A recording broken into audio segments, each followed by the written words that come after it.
അമര, അമരയ്ക്ക, അമരപ്പയർ, അവര എന്നൊക്കെ അറിയപ്പെടുന്ന സസ്യത്തെയാണ് ഈ വീഡിയോയിലൂടെ പരിചയപ്പെടുന്നത്. ഫാബേസി കുടുംബത്തിലെ ഒരു സസ്യമാണ് അമര. ബീൻസ്, പയർ, കൊത്തമരയ്ക്ക എന്നിവ ഉൾപ്പെടുന്ന വിഭാഗത്തിൽപ്പെട്ടതാണ് അമരക്കായ. സ്വാദിഷ്ടവും പോഷകസമ്പന്നവുമായ അമരിക്ക ഭക്ഷണമായി മാത്രമല്ല ഔഷധമായും ഉപയോഗിക്കുന്നുണ്ട്.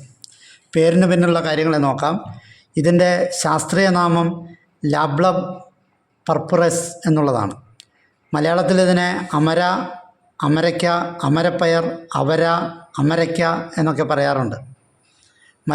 ഇംഗ്ലീഷ് ഭാഷയിൽ ഇതിനെ hyacinth bean, Egyptian bean, Indian bean, lablab bean, Vietnam എന്നിങ്ങനെയുള്ള പേരുകളിൽ അറിയപ്പെടുന്നുണ്ട്. വിയറ്റ്നാമീസ് ഭാഷയിൽ ഇതിനെ ഡൗവാൻ എന്നാണ് അറിയപ്പെടുന്നത്.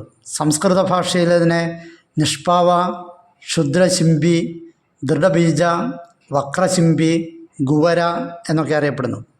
ഹിന്ദി ഭാഷയിൽ ഇതിനെ ഷിമി സെം എന്നാണ് അറിയപ്പെടുന്നത്.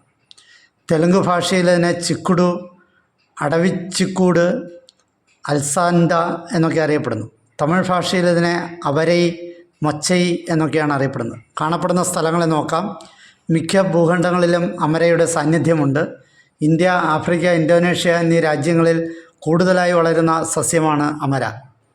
ഇന്ത്യയിൽ ജന്മം കൊണ്ടതാണെന്നും അതല്ല ആഫ്രിക്കയിലാണ് ജന്മം എന്നും രണ്ട് അഭിപ്രായമുണ്ട്. പരിസ്ഥിതി മൂല്യത്തെ നോക്കാം. മണ്ണിനെ ഏറെ ഫലഭൂയിഷ്ടമാക്കുന്ന കൃഷിയാണ് അമരപ്പയർ കൃഷി. അമരകൃഷി ഭൂമിയിൽ നൈട്രജൻ്റെ അളവ് വർദ്ധിപ്പിക്കുന്നതാണ്. വേരുകളിൽ കാണുന്ന ചെറുമുഴകൾ നൈട്രജൻ വാതകം ഉപയോഗയോഗ്യമാക്കി മാറ്റി സംഭരിക്കുവാൻ കഴിവുള്ള ബാക്ടീരിയകളെ ഉണ്ടാക്കുന്നു. അമരയുടെ പൂവിൻ്റെ സുഗന്ധം ചിത്രശലഭങ്ങളെയും വണ്ടുകളെയും ആകർഷിക്കുന്നു. അവയുടെ അന്നത്തിനും നിലനിൽപ്പിനും അമര കാരണമാകുന്നു. രൂപവരണം നോക്കാം. ചതുരപ്പയറിനോട് ഏറെ സാമ്യമുള്ള പയർവർഗ്ഗമാണ് അമര. ഇത് വള്ളികളായിട്ടാണ് വളരുന്നത്. വളരെ വേഗത്തിൽ വളരുന്ന ഒരു സസ്യമാണ്. ഇതിൻ്റെ പൂവിന് പർപ്പിൾ നിറമാണ്. ഇതിൻ്റെ വിത്തിന്, അതായത് പയറിന് കടും പർപ്പിൾ നിറമാണ്. നവംബർ, ഡിസംബർ മാസത്തോടെ ചെടികൾ പുഷ്പിക്കുകയും കായ്ക്കുകയും ചെയ്യും. ഇനങ്ങളെ നോക്കാം. കുറ്റിയമര ഇനങ്ങളും പടർന്നു കയറി വളരുന്ന ഇനങ്ങളും ഇന്ന് ലഭ്യമാണ്. എല്ലാ സീസണിലും കായ്ക്കുന്ന കുറ്റിയിനം അമരകൾ ഇന്ന് പുറത്തിറക്കിയിട്ടുണ്ട്. കായയുടെ നിറത്തിലും ആകൃതിയിലും വൈവിധ്യമുള്ള നിരവധി ഇനങ്ങൾ നമ്മുടെ നാട്ടിൽ ലഭ്യമാണ്.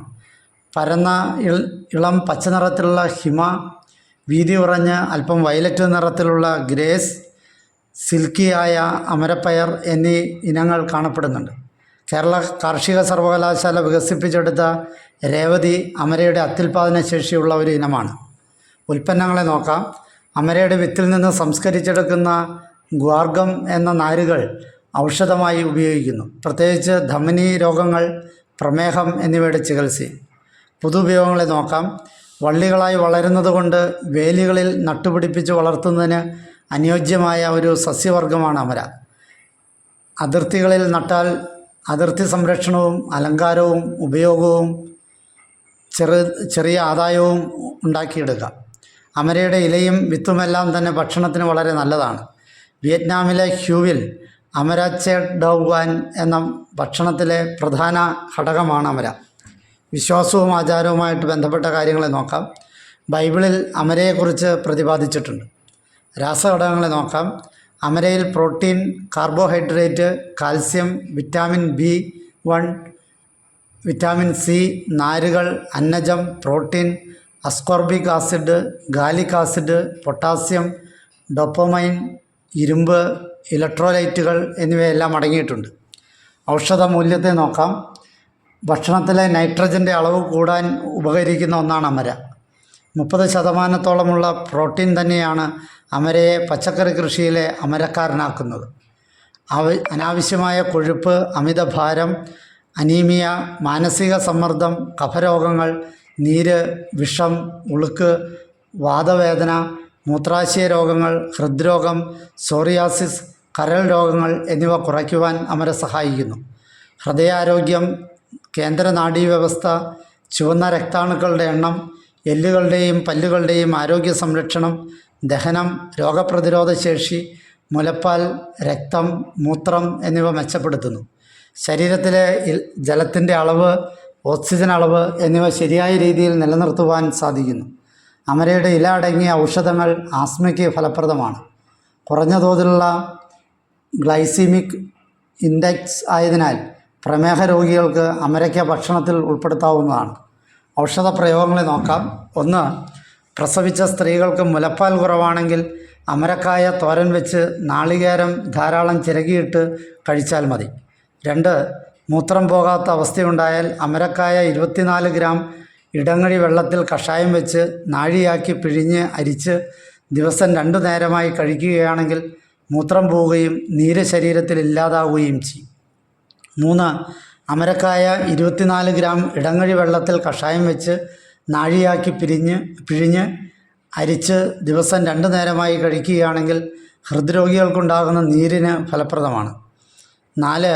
അമരക്കായ 24 ഗ്രാം ഇടങ്ങഴി വെള്ളത്തിൽ കഷായം വെച്ച് നാഴിയാക്കി പിഴിഞ്ഞരിച്ച് ദിവസം 2 നേരമായി കഴിക്കുകയും ആ കഷായത്തിൽ തന്നെ അമരക്കായ കൽക്കമായി ചേർത്ത് വെളിച്ചെണ്ണ കാച്ചി പുരട്ടുകയും ചെയ്താൽ 1 മാസത്തെ ഉപയോഗം കൊണ്ട് സോറിയാസിസിന് ആശ്വാസം ലഭിക്കും. 5. വേദനയോടുകൂടിയ മൂത്രച്ചുടിച്ചിലിന് 10 ഗ്രാം അമരയ്ക്ക ചേർത്ത് തിളപ്പിച്ച 200 മില്ലി ലിറ്റർ വെള്ളം ഔഷധങ്ങൾക്കൊപ്പം 2 നേരമായി കുടിക്കാം. മൂത്രാശയ രോഗങ്ങൾക്ക് ഇത് നല്ലതാണ്. 6.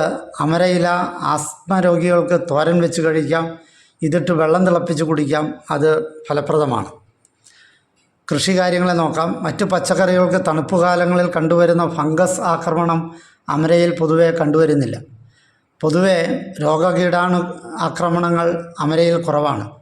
ഫെബ്രുവരി മാർച്ച് മാസങ്ങളിൽ കൃഷി ചെയ്ത് ജൂലൈ മാസത്തോടെ വിളവെടുക്കാൻ സാധിക്കുന്ന ഒന്നുകൂടിയാണ് അമര. പണ്ട് മുതലേ ഞാറ്റുവേലയിലാണ് അമരവിത്ത് പാകാറുള്ളത്.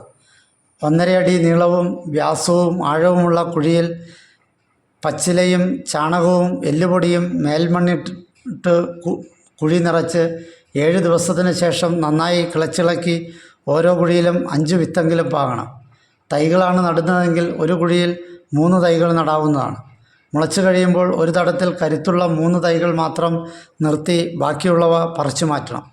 ഗ്രോ ബാഗിലാണെങ്കിൽ കരുത്തുള്ള 1 തൈ മാത്രം നിർത്തിയാൽ മതി. വള്ളി വീശാൻ തുടങ്ങുമ്പോൾ തന്നെ പന്തലും താങ്ങും നൽകി പടരാൻ സൗകര്യമൊരുക്കുക. വേലിയിൽ പടർത്തിയും ഈ അമരയെ വളർത്താവുന്നതാണ്. കനത്ത മഴയ്ക്ക് ശേഷം ചെടികൾക്ക് ചുറ്റും വെള്ളം പുറത്തേക്ക് ഒഴുകാതെ തടങ്ങൾ ക്രമീകരിക്കാം. 2 പിടി ചാണകവും 1 പിടി ചാരവും 50 ഗ്രാം രാജ്ഫോസും യോജിപ്പിച്ചെടുത്താൽ അമരയ്ക്ക് നൽകേണ്ട വളക്കൂട്ടായി. പൂക്കുന്ന സമയത്ത് പൊട്ടാസ്യം അടങ്ങിയ വളങ്ങൾ നൽകാൻ ശ്രദ്ധിക്കണം. ഇത് ധാരാളം പൂവും കായയും ഉണ്ടാക്കുവാൻ സഹായിക്കും.